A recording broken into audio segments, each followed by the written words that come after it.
Good afternoon. I want to thank everyone for coming out today. This is a very special day because we're getting closer and closer to an opportunity to continue charting a new narrative for this community and for this region.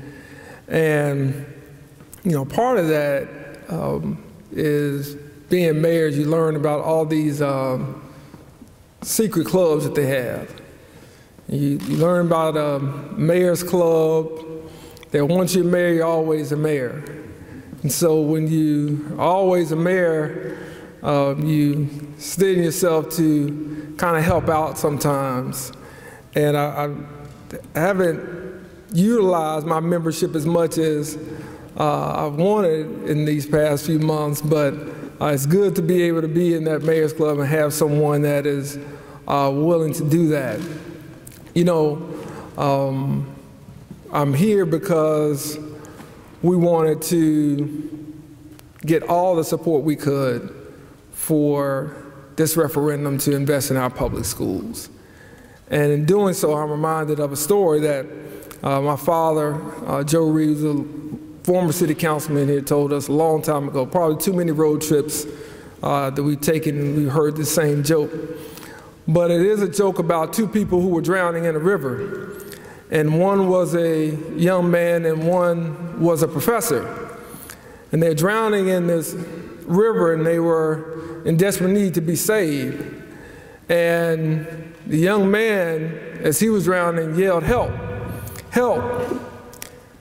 Well, the professor, as he was drowning, was a sophisticated professor, had a PhD in English. And he was someone that spoke the King's English and didn't quite speak as concisely and shortly as maybe regular people might. So as the professor was drowning, the professor didn't say help. The professor said, "Assistance, please. Assistance, please." And with that, the professor drowned because the professor was worried about the appearance of speaking very simply and was worried about how it might sound if he just said help. The young man was saved and was pulled to shore.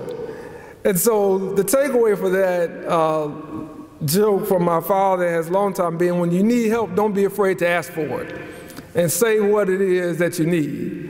And over the last few months, we built a coalition across this community, business leaders, people from various backgrounds and political ideologies, grassroots, grass top leaders, all the people who care about the city of Montgomery.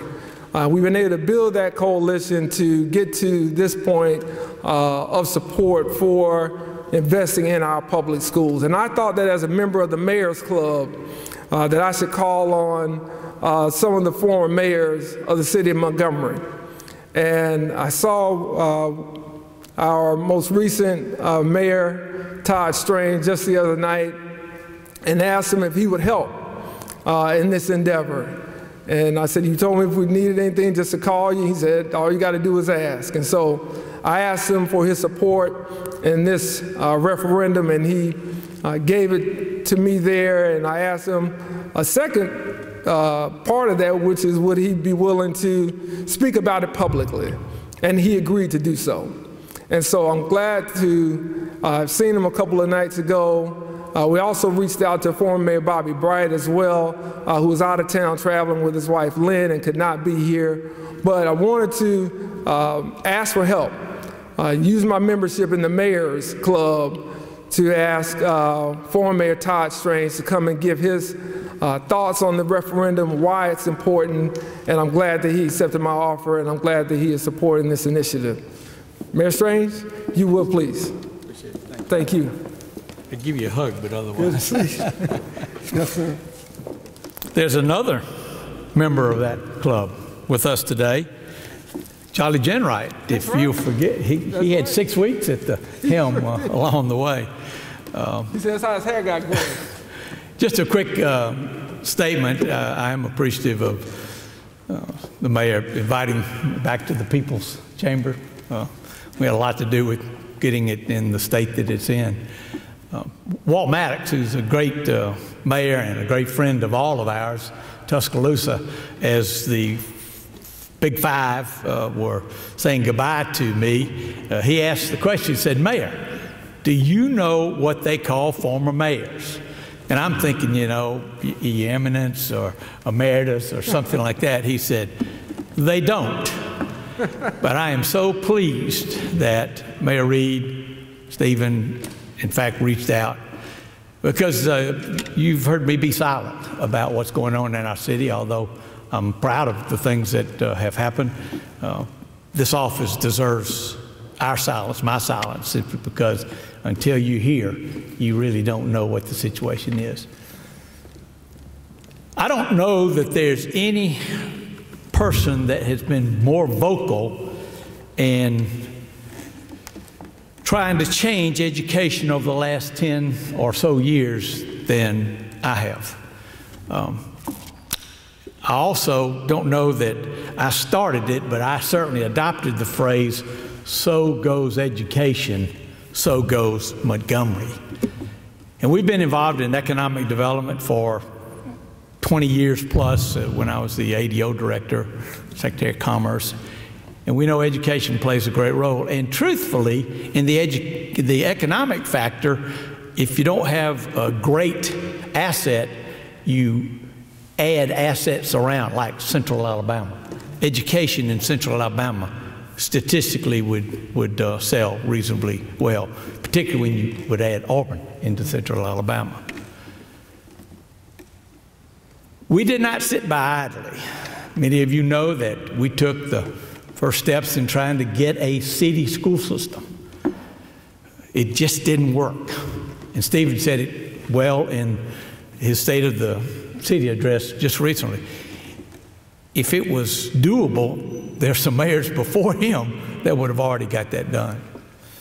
You know, we've intervened in court cases. We have got in the bully pulpit when we were in the depths of despair with our accreditation and our finances and all those things. And I have never been one to say, let's give more money and let's throw good money after bad. But I will tell you another story that his father said one time, and Charlie Jenright heard this firsthand. When they were voting on a very important matter, he said, "I am in a state of unreadiness to vote." Well, we're not in a state of unreadiness, because I'm here because we're at a watershed moment. Tuesday will be the beginning of a great Montgomery, moving from good to great, or we can continue to just think about education as what it could be. When you go to those polls on Tuesday and flip the ballot over, you can vote no. No, because you're just opposed to taxes. Well, this is a very modest tax. I mean, I calculated for my house, it's $1 a day. You can vote because you don't think the money is going to be spent wisely. And I'll just stop right there and say, I just didn't automatically agree. I've talked to Mayor Reed. I've talked to Eric Mackey. I've talked to Charlie Jenright. I've talked to some of the legislative delegation. I've certainly talked to Claire and Claudia and the other leadership at the Board of Education. And I have their personal assurances, and if I have their personal assurances, then our citizens have their personal assurance that they will be accountable. There will be accountability. As a matter of fact, the legislature even built into the legislation an accountability piece. And they've got a financial structure in place with Arthur Watts that I am very comfortable with. And we've got a board that 15 to 18 months ago put a game plan in place how that money would be spent. And I am very confident that that money would be there. So I am here on behalf of all of those that have supported me and those that want to make Montgomery the best that she can be. Vote yes on Tuesday. because that is the beginning of our future for these kids. Suffer the little children to come to us. They can't vote. We have to vote for them. And I'd also remind you that just because we get the dollars doesn't always just make it so. We've got to hold them accountable. We've got to ask for the parents to do that. We've got to ask for the administrators to do that. All of the elected officials have done their part. Elton Dean is part of that with the county commission. Now it's time for us to do our part. We label this the capital of dreams.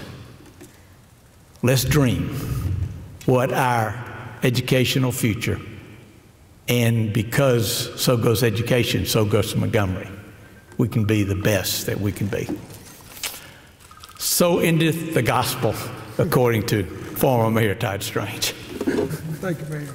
I appreciate that. Thank you again. You know, it's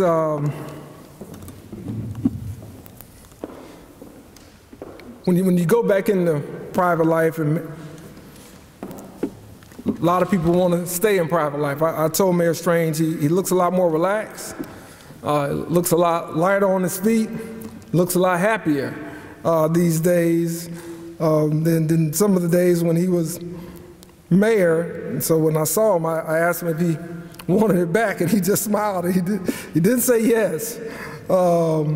But it's one of those things that I think, you know, we are lucky to have, is someone like Mayor Strange who remains active in the community, still lives here, still cares about what's happening here, and really has been willing to assist whenever called upon. And I want to thank him again, not just for being there, but even as we come on 1 year in office. The transition period, and I've tried to share that as much as I could in terms of what Mayor Strange did and how he handled the transition when we came in pre-COVID. I wish we could go back to that pre-COVID-19 era, and hopefully we'll be out of it here real soon.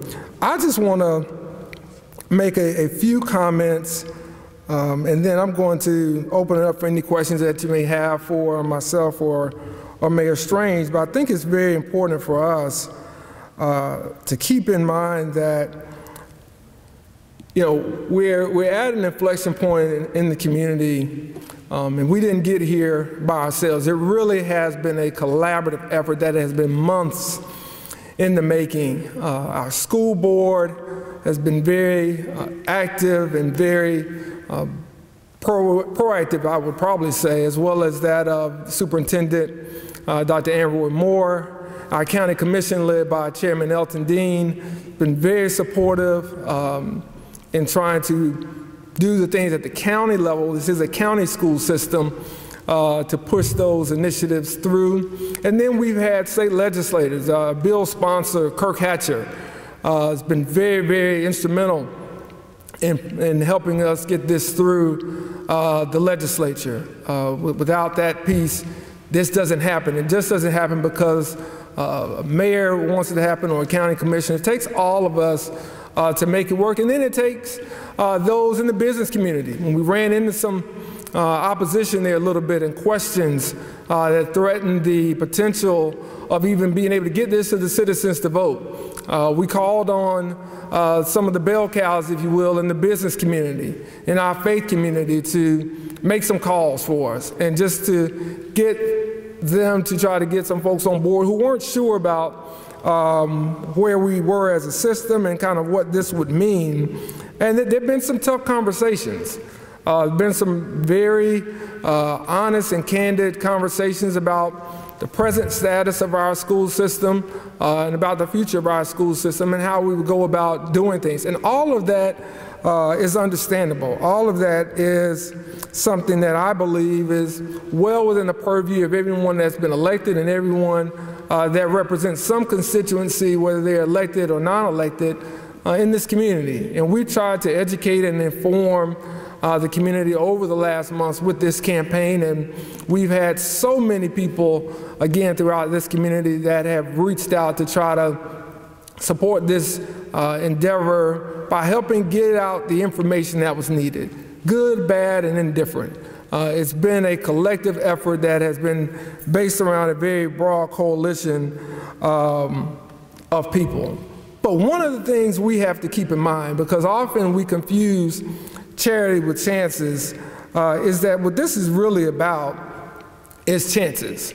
And it is about providing the opportunity for students, for teachers, for parents, for this community to rally around and to put in what we expect to get out of our education system, to put into our future and to invest in our future and our talent what we would like to see on that return of investment. And this is something that is very sensitive because it's not enough just to give to charity. We must make sure that it's our duty to share and to see that we will build a society where charity will not be necessary, a society where everyone who seeks to get an adequate education can do just that. And this is one of the steps toward making that happen. It's not the only step. Money by itself will not cure all of the challenges that we have, but it'll start the healing process. And it'll start for us the ability to build on a greater foundation for this school system. Because what we're ultimately looking for is to build on a 200 years going forward that maybe some historian or some person will look back on and they will see this moment as one that changed Montgomery's future. It's one that changed the course of Montgomery and accelerated its progress. I believe education is core to everything that we seek to have, not only as a city, as a community, but as a region and as a state and as a country. And if we do these things ourselves, if we take into account what we can control, and that is our ability to provide more resources for young boys and girls, young men and women who are trying to figure out life at a different pace than maybe many of us had to figure out life when we were coming up, then that puts us a step ahead as a community. It puts us a step ahead as a people. And it really allows for us to have many more opportunities, not just for economic development, but to improve quality of place, to improve healthcare even, to improve those things that we're looking to build around, again, not just for this city, but for this entire region. Because if Montgomery is growing, if Montgomery is prospering, then the river region is growing and prospering. And if the river region is growing and prospering, then central Alabama is growing and prospering.